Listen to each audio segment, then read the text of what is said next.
Great. So for this month's Spotlight, a leadership interview, I'm really delighted to be joined by you, David. You are the media finance lawyer, but also the managing partner of Wiggin, which is, for people who don't know, is an award-winning tech media IP firm.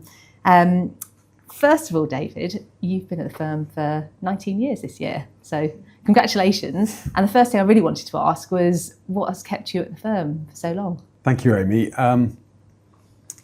19 years. It has gone quite quickly, which is probably a good thing in a lot of respects. The thing about the firm that first attracted me and has kept me here is the people that we have, just this great team spirit. And a lot of the people in the firm are friends and have grown up together at the firm. It just creates this great culture that we have. And alongside that, we're doing highly specialist, focused work. We have really defined targets and markets. And it creates this great environment, high-performing environment, where people really can see the benefits of the work we do. Mm-hmm. They can often watch it on TV screens or go to a sports event, and we know that we've been involved in some respect, and that's quite unique. So it gives us a real difference as a firm. That's really exciting. And I think one of the additional things I wanted to bring up is, obviously you've now been managing partner for over a year. One thing I wanted to ask you, obviously you've been here for a long time and now you've made the new leap to sort of managing partner. Why did you decide to take that role? Why was that the next right step for you? Well, when I originally joined the firm, I wanted to join somewhere where my voice would be heard and where I felt like I could make a difference. I've always had, strong opinions about things, and a natural extension of that was me taking more and more active role in the management, which I've done over the last 5 or 6 years on the board of the firm. And then it came down to, we needed to replace the outgoing chief executive who was retiring. We wanted to do it internally in order to preserve our culture. And I think all the partners felt that I would be well placed to do it. And I was happy to do it and take on the new challenge. So this wasn't from the outset you thought, ultimately I'll end up there. This is all quite organic. Definitely not. I was happy with what I was doing. I was running a successful media finance practice. I was head of the film and television team here, which is a fantastic team. But the opportunity came up. I thought about it. It was a good time in my career to take on new things, try new things. And so it was a natural extension to my career at the firm. So David, you've mentioned obviously your role before taking out the role of managing partner, and you've obviously been in the Legal 500 Hall of Fame. You've been a very well-known media lawyer for the last sort of 25 years. Taking you back a little bit, was law always something that you wanted to get into? Was that always the pathway for you? Or was it the draw of the area that you then... Yeah, so I started my career at Stevenson Harwood, and I remember my first early days there of just being in St Paul's Churchyard where they were. And the excitement of starting out at a law firm was really quite amazing. And I met some really great people, other trainees and other people in the firm who I'm still in contact with. I didn't set out to be a media finance lawyer. I didn't think, I want to be a finance lawyer particularly.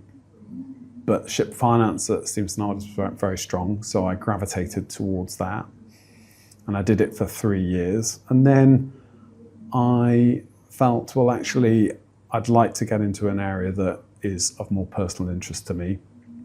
So that's how I got into film finance originally, moving over to Richards Butler and spending 5 years there developing that new skill set, new connections in the film industry, and also embracing a different kind of business development and way of life of going to LA and going to Cannes and doing all of the different film markets that I've done really for the past 20 years. But becoming a finance lawyer, becoming a film finance lawyer wasn't something that I mapped out. It was very much about seeing and taking opportunity when it came along, and then working hard when I got there. But clearly you've done extremely well by almost following your instinct of actually what you're interested in and getting your pathway then to come across to Wiggin and really follow that sort of that interest on the media finance side. Are there any sort of big lessons you learned along the way as a lawyer before we get onto your slightly different role now as a managing partner? I'd say as a lawyer, the biggest lesson I would take and would say to anyone starting out or developing their career is, of course, people are fundamental to everything. And building networks, internal networks and external networks, thinking about, clients or colleagues, and just gradually just make sure you stay in touch and keep building that network. And that's, to me, the biggest lesson from my career. Some of those relationships I had at a very early stage when I was a junior lawyer that I've carried through to today, and they're friends, and it's so important. All about relationships. All about relationships and people. Yeah. And just keep fostering those relationships. And do you think that's seen you through into your role as managing partner and helped sort of pave the way into your role as managing partner with that sort of the focus on actually it's about connections? Yes, I think that's right. I think it's a big part of the role of managing partner is making sure that everyone across the firm feels supported and valued. And so, again, just building those connections internally and making sure that people are feeling that you are there for them is incredibly important. And so the early skills that I learnt of building my network have proved really valuable. And also, you develop your own style, you develop your own values, and what you hope is that you can continue to just act according to those values throughout. And I've certainly found that really important to me. And what do you think your leadership style is? I'd hope that people felt that I was honest and fair, and that I take time to listen and understand issues, that I will ultimately deal with things in a balanced way and try and support people wherever I can. And is there anything that surprised you about the job? You're obviously sort of a year into it, but is there anything that actually unexpected challenges, or also on the positive side, unexpected sort of positive surprises having taken on that role? I think because I was a transactional lawyer and transactions ran in sort of cycles, you'd do it for a film finance closing would last for 8 to 10 weeks. And so you'd start and you'd finish something, and then you'd start something else, but there were clear milestones. Yeah. Whereas what surprised me in the role is, firstly, there's always something unexpected about to come around the corner that you have to deal with urgently. And so the sense that you can prioritize your time and allocate it to this, it's best laid plans. It never works out that way. And there aren't those clear milestones. There's always something to be dealing with. And so it just is a very different type of role and different dynamic in the role. Yeah. And actually having that balanced, thoughtful approach with good relationships probably helps to even out the pressure points sometimes. Yeah, I like to think so. Like I say, I'll always listen to people and try and understand issues and be balanced with the way I deal with things. I wanted to move on. For those maybe who are maybe not as familiar with the firm and its some of the focuses of the firm and the areas it does really well, I wanted to touch on a couple of sort of landmark pieces of work. Yeah. And first of which was Wiggins obviously just handled one of the longest libel trials in British legal history. I wanted just to ask how that experience was for the firm, and did you realise how significant that case is going to be? Really proud to have represented the Guardian on it and Fantastic. secured the successful result.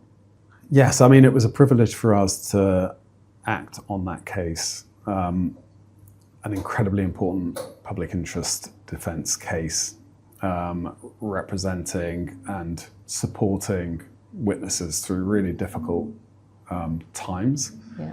and making sure their stories were heard. So,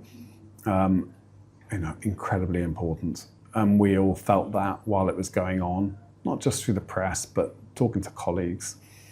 As it was going, it became obvious how significant and big a case it was.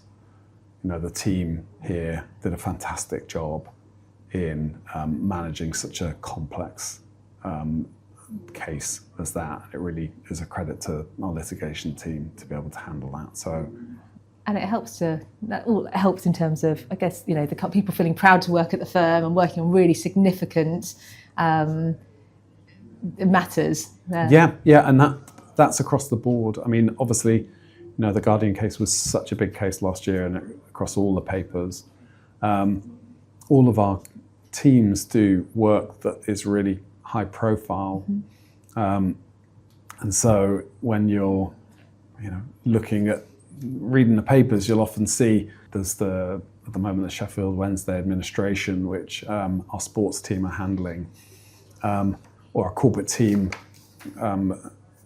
supported Gary Neville closing the sale of a stake in his business Overlap, just closed a couple of weeks ago.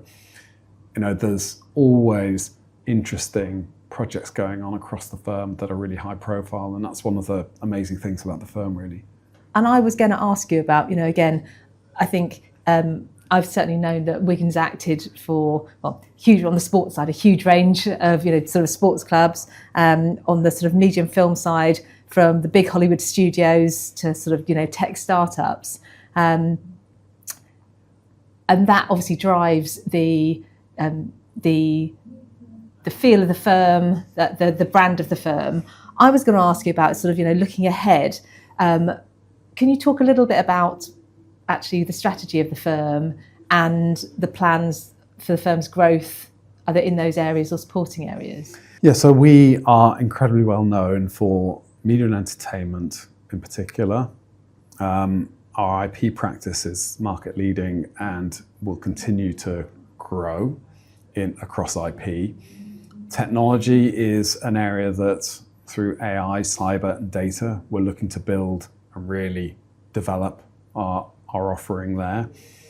And then continuing to act on major corporate deals, really trying to build that corporate capability and litigation capability. We have really ambitious plans. We want to grow. We've demonstrated from our history as a pretty young firm that we've been willing to take risk and bring teams and people in to build out our offering, and that's very much the phase we're at, where we've built an incredible platform, but we want to continue to grow. We want to continue to develop. A lot of our clients are in industries that themselves have converged, and we are looking at how we can move with them and really stay relevant to all of those firms. We brought a sports team in last year. Sports is central to our growth strategy as well. And the great thing about that sports team was they do the commercial work, but they also bring opportunities across the firm, across different service lines. And that's an area in which we really want to develop, thinking about the clients we have, what more can we do for them? It's going to be the real driver for us growing. So strengthen and deepen what you do, and particularly as those industries change and need to change, and being able to change with them. Correct. I mean, the technology side's really interesting. Obviously, it's embedded in what you do as a firm, and Wiggin's always been ahead of the curve in terms of some of the quite innovative ventures that you've done. Yes. I wanted to ask about whether innovation is a key strategy then for the firm's sort of long-term growth. Innovation is incredibly important to us. And you're right to identify things we've done in the past that have been very innovative and successful. So 10 years ago, the firm supported one of the partners who had an idea around creating a product that was targeted to brand protection. And we supported that, investing in it, and that ultimately was very successful, was sold to private equity. And we have other initiatives that we're driving forward at the moment. Innovation is incredibly important. It's in the history of the firm.